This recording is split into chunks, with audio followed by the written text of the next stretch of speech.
Hey, if you remember the band Styx, I have something here I think you're really going to like. I found this article that actually gives you this little insight into Styx kind of behind the scenes at one of their concerts as they're right as they're starting to really become huge. What's so fascinating to me about the band Styx, and this article emphasizes it, and this is why it's kind of interesting. This album here, The Grand Illusion, everybody's heard songs off of this album. This was really their breakthrough album, but what's so fascinating is that they put out 6 albums before this one. They'd been around for years and years working and trying to become something before they finally had a breakthrough, which was this album. And you would remember a couple songs off of this album. The one for sure that you'd remember would be the song Come Sail Away. Come sail away, come sail away, come sail away with me. That was on this one. And that ended up being a huge hit. And it had a couple of other pretty awesome songs. One of them was called The Grand Illusion, which was named after the album Welcome to the Grand Illusion, come on in. It was a really cool tune. And then another one that became a big hit was a song called Fooling Yourself. You're fooling yourself, you can't believe it. Anyway, those were the songs. Those were some of them that got really huge. Now, I like Styx. I've always liked them, but they've always been one of those bands that you can count on basically 2 really good songs on every album, maybe 3, but usually 2. And then the rest of it, to me, and a lot of Styx fans would hate me for saying this, but the rest of it's just kind of, I still have, I think, almost their entire collection of stuff, though, just because I always liked them. And this one in particular, though, was such a big deal. And they'd been playing basically just these small-time things for so long that it was an amazing thing. And that's kind of what this article is about. It's a look at these guys have finally broken through, and it's kind of fascinating to look back. Now, they also make reference to this next album because this article came out in August of 1978, and basically 1 month later, they would be releasing another album, and I've got it right here, called Pieces of 8. Now, what's interesting about this album, and see if you guys remember this kind of thing. I remember seeing television advertisements for this album. Like just at nighttime, we're watching TV as a family or something, and all of a sudden I remember it specifically because I remember this picture, because it was there was something about it that was so interesting that these ladies with the ear and the eye, and then the Easter Island kind of heads, and there was just something about it that arrested me. But like I said, I remember it so clearly because it was on television, advertising albums, new releases on television. Do you remember when they used to do that? And it was just that I just remember Styx primarily because of that. And then I ended up buying this. Of course, this came out in 1978, and so I didn't know what it was at the time because I was just a little kid. But then years and years later, as I'm starting to get into Styx, I'm like, oh, there's that. I remember this. And, and I bought it, and I ended up really liking it. And this album, this is one of those that opened up. And that was kind of a cool picture, kind of interesting shot of the guys here. And then on the back, it's a carryover from the front. I always liked these things too, where you kind of have you don't really get the full impact until you open it up of what the art is. But this album also had 2 really, really big hits. And they're also songs that you would have heard before.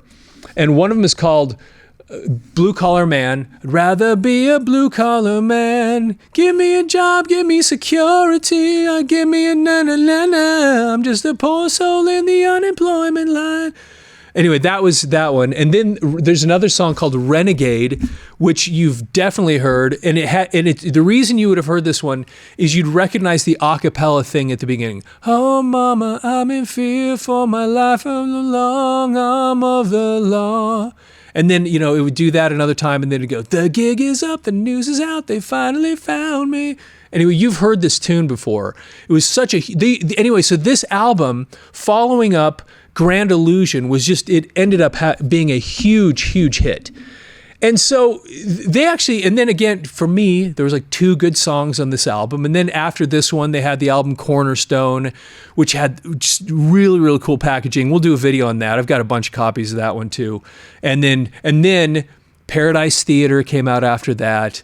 And then that one was just another monster hit album. And then Kilroy, everybody remembers that one. And then it was kind of a mess, but that's a whole nother story. I want to read this to you because you'll find this kind of interesting, because it's not just a concert review, but it's also a little bit behind the scenes at a concert. And so I'll share this with you. First, there's a couple pictures. We have the way the band started was these 2 brothers. You had this guy right here and this guy right here. And this right here is Chuck Panozzo, and this is John Panozzo. So Chuck was the bassist, John was the drummer, and then you had JY, or James Young, who was lead guitar. And then, of course, down here you had Dennis DeYoung. Now, then Tommy Shaw was not originally in the band. It was a guy named John Kuralewski. He was the original guitarist. And Tommy Shaw joined the band actually just a couple of albums before the one here.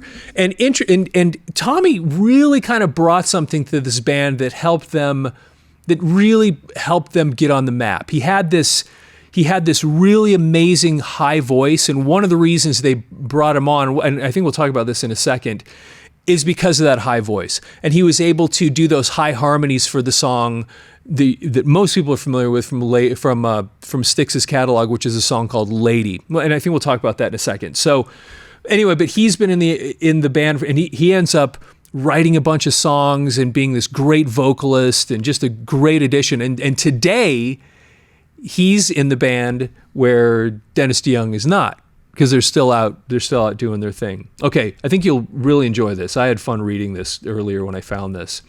East Troy, Wisconsin.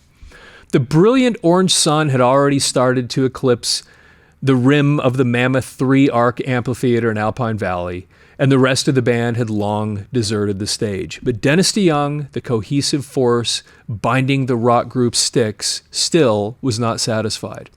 "Who tuned this thing?" DeYoung said as he ran his fingers up and down the keys on his dusty white piano. "You must have done it straight this time, right?" DeYoung said to the sound crew manning the panels that sat high on the hill above the stage where DeYoung was putting the final touches on the sound check. It had been 2.5 months since Styx went on the road, and the kinks had to be worked out. Although Styx had never played Alpine Valley for all practical purposes, this was backyard turf for the Chicago-based crew. And they wanted things perfect for the hometown audience that already was winding its way down the dust-choked road that leads into the grounds. And that's kind of an interesting thing. They were a Chicago band. And I think ultimately Tommy Shaw, as I said, who joined the band later, was the only one that I'm pretty sure was the only one that was not from Chicago. But the disturbing hum continued to drone out the massive loudspeaker system that bordered the 6-foot-high concrete block stage. "The piano's lucky. It's the only one in the place with a buzz," DeYoung mused, as 2 frizzy-haired roadies in blue jeans and T-shirts chased each other around the stage in the Wisconsin cool breeze of the summer's eve. The engineers fiddled with the board some more. "Well, there's no buzz anymore, but there's no piano either," DeYoung lightheartedly complains. The sound comes back on, and DeYoung smashes the ivory keys and screams, "You shake my nerves and you rattle my brain," with the fervor that Jerry Lee Lewis could even appreciate. "Sorry, I didn't know what came over me," he jokingly apologized. It was the beginning of the tour, and the entourage was in a mood they knew they must savor. As the tour dates, including a performance at 7:30 p.m. Sunday at the Davenport Great Mississippi Valley Fair, begin to roll by, and the pressures of the road begin to mount, things will not be so lighthearted. They know that. DeYoung moves up the stage to his organ, and breaks into a cathedral-esque solo that echoes through the shaded valley where some 20,000 would be seated a couple of hours later. Now, again, this is an interesting thing because a year before this, they would have never been able to fill up to a 20,000 seater. It was this album. It was those hits that, they were well known, they had records out and they were able to play, but this was the first time they'd really, really started to command an audience of this type. He likes what he hears, and within moments, the roadies are draping the organ with the black sheathing as DeYoung heads out the back door onto the shaded parking lot, where friends are sipping Heinekens and chatting about the tour in the cold evening breeze. Although Styx is due out with their 8th album within the next couple of months, and in context, again, that's this one that's about to get released. One of the cuts, Blue Collar Man's, one I was talking about a second ago, has been included in their repertoire. About the new material on the upcoming album, DeYoung said he thinks it represents a, quote, more mature Styx. We haven't hit our creative peak, but I think the record is better than The Grand Illusion, their last LP, he said. There are some who have questioned whether Styx' creative aspirations will clash with their well-founded accessibility. Only time will tell. It would take a smarter man than me to be able to tell you what the public is looking for, DeYoung said. But where does a rock group like Styx draw the line between their commercial and creative strivings? And then he goes on here. I think you have to try to reach a happy medium. If you are purely an artist, then you don't worry at all about selling records. But if that's your attitude, then go play for the symphony. I'm an artist, but my art is for sale, DeYoung explained. You've got to understand who's supporting your habits, he added. That support was a long time coming for the boys from Chicago's South Side, who started off with a hard line of progressive rock and roll under the name of the TW4. And even after the band landed a recording contract with Wooden Nickel Records in 1970, the outlook still was not that promising after the release of Styx 1. So they released that first album, which was called Styx 1, and they released it under a record company called Wooden Nickel Records. And it was in 1972 that they put that record out. And it just didn't do much. Again, it was a very small label, kind of a regional thing. Styx 2, which included what was to become their first break into national limelight, Lady, came and went, as did their third and fourth albums, The Serpent is Rising and Man of Miracles. Now, this is something that's really, really fascinating about what happened with Styx and their success story. Because they put out these 4 albums under this record label called Wooden Nickel Records. This song that they put out on the second album called Lady, as I said a second ago about this being a regional thing, it kind of got sort of popular in 1973 just in the area, but it didn't do much. Now, the reason that's important is a couple of years later, when they got picked up by A&M Records, suddenly there was a DJ that heard this song on a jukebox somewhere. And this DJ, I think he had like a Saturday night show or something like this, said, we have to start playing this song. Now, this song was already a couple of years old, this song called Lady. And you've heard the song before. Lady, la, la, la, la, la, la. Anyway, you've heard the song. So listen to this. Styx, named for the sacred river Styx, which circles Hades 7 times, was still doing high school and college gigs when WLS Radio in Chicago began playing the cut Lady. This is the one that I was talking about. So this DJ heard the song and then decided to start playing it. Now I want to show you something that I think you'll find really interesting. So I have a copy of Styx 2 right here. This is the Wooden Nickel release, and you'll see that right there, Wooden Nickel Records. And you'll see right there the song Lady. So again, this was released in 1973, and it kind of started going, and then boom, gone. Just didn't go anywhere. Then they released 2 more albums after that, Man of Miracles, Serpent is Rising. And when after that point, right around then, is when that DJ heard the song and he started playing it. And then the song Lady became this massive, massive hit nationally. And to this day, as far as I know, they continue to play that song. All the rest of the stuff from those early days, these first 4 albums, are long gone. But that song, became a staple of this band. Now it's kind of interesting. I just want to show you one other thing. If you're into records, you remember this, you'll find kind of interesting. This is one of the wooden nickel, you'll see there, releases of this album. And what ended up happening then, and you'll see, here's another version of it right here, and you'll see that eventually, somehow it ended up being distributed by RCA, and then they would note over here that this was, I want to read what it says, manufactured from masters owned by Wooden Nickel. So there was some sort of an arrangement where RCA was able to distribute this under an agreement with the original record company, which was Wooden Nickel. But anyway, here are a couple of different versions of what that album looked like. And then you'll also see, I'll show you one other thing that I think is just stuff's kind of interesting. You look at the label and the RCA one, and you'll see what is obviously RCA Records, and if you ever had records, you'd recognize that. And then you'll see this one is the Wooden Nickel version of the album. Anyway, kind of cool stuff, just to look back at this and kind of understand the way this all works. So if you were ever a fan of Styx, that's kind of the story of what happened and how they became what they became. Ultimately, it's that song getting resurrected that really started helping them get on the map. And then it was this album here, The Grand Illusion, then that solidly put them on the map, where they became this massive band, the superstar band. And they really had a pretty good run at that point, maybe like 5-6 good years where they were really on top. They were really moving.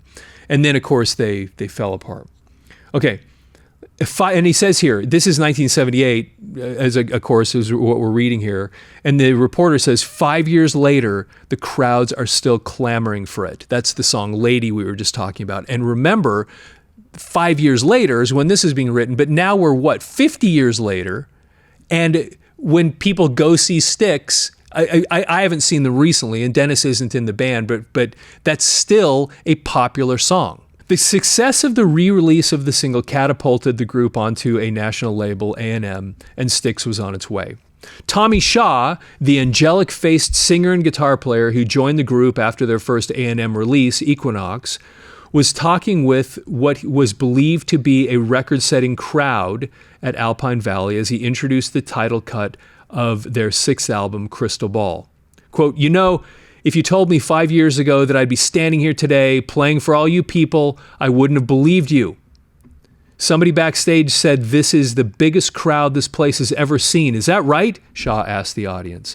The loud roar that ensued seemed to verify Shaw's speculations.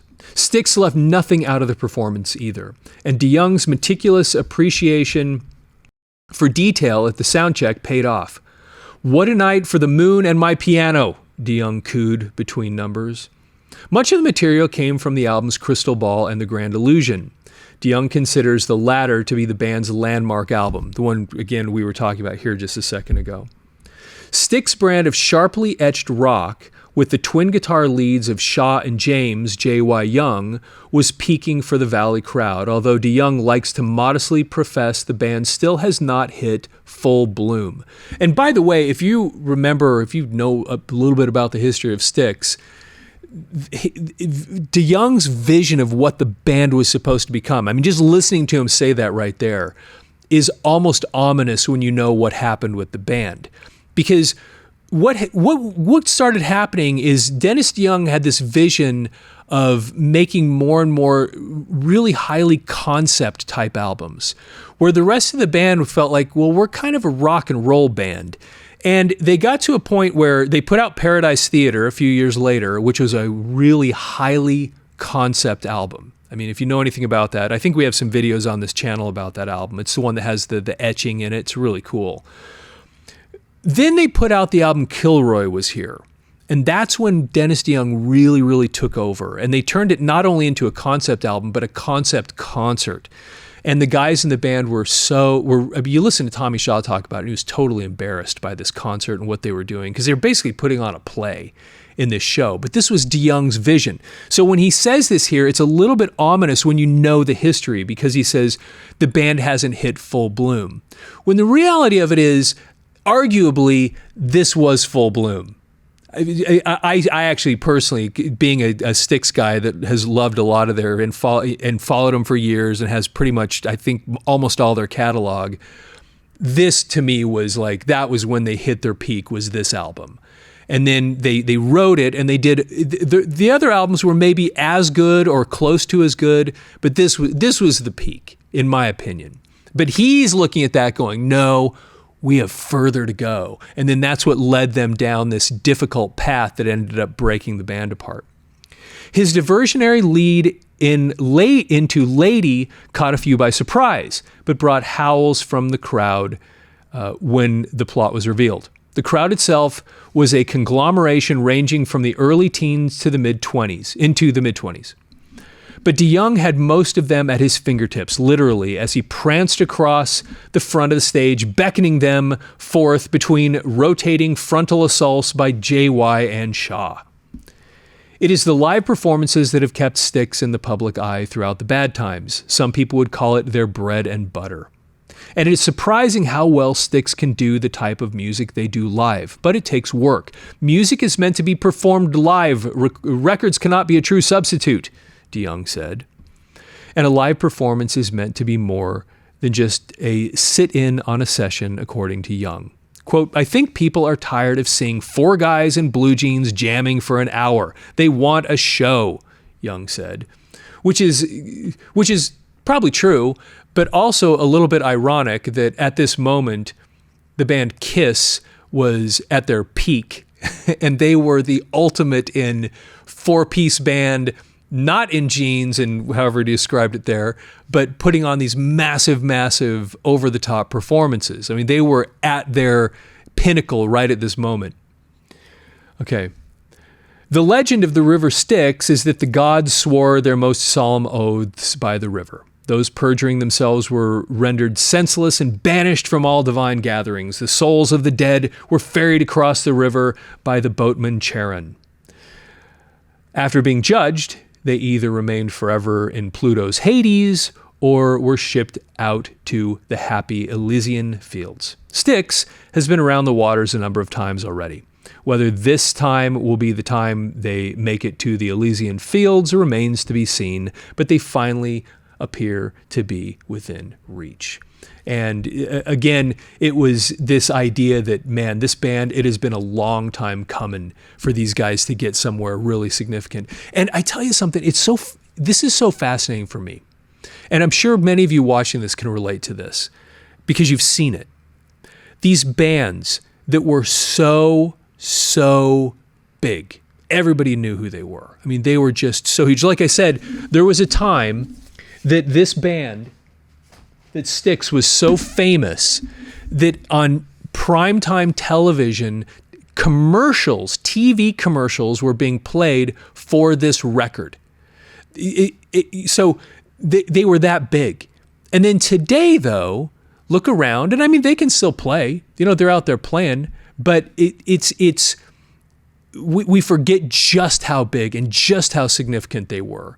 Because these bands, again, are mostly, you know, over time, they just kind of fade away. They kind of become forgotten, and they still have their loyal fans, and they can pack a few of them in when they go into these cities and fill up some decent places. And Styx is actually an example of a band that kind of is still able to do it a little bit. But there's so many others from that time period and from all these different time periods that we forget how huge, how giant they were. And then you look back and go, oh yeah, do they still do something? I remember them. They were one of the biggest things in the world. And you look at somebody, for example, like Grand Funk. Now I know Grand Funk still plays around. I think they still do. Bruce Kulick is in the band, or at least was the last time I checked. But they were playing stadiums back in the early 70s. There was nobody bigger. They were a household name. Everybody knew who they were. But then just over time, they disappear. And there's very few bands that do those generational jumps where they're actually able to stay relevant and stay huge. I mean, there's so few, you could list them, you know, on a probably within both hands, number all the ones that they're able to do that and stay relevant and stay that big. It's so rare. So it's interesting for me especially when you're doing videos on this channel, to look at some of these things and remember, you read these articles and you think they were, look how big. Remember how significant these people really were. They were so well known. They were a household name. Everybody had heard of them. Everybody knew they existed. Everybody knew their music. And then you look around today, and a band like this that was that significant 50 years ago, today it's like, eh. And it's just interesting to look at this and remember what that was like. Anyway, I hope you enjoyed these videos.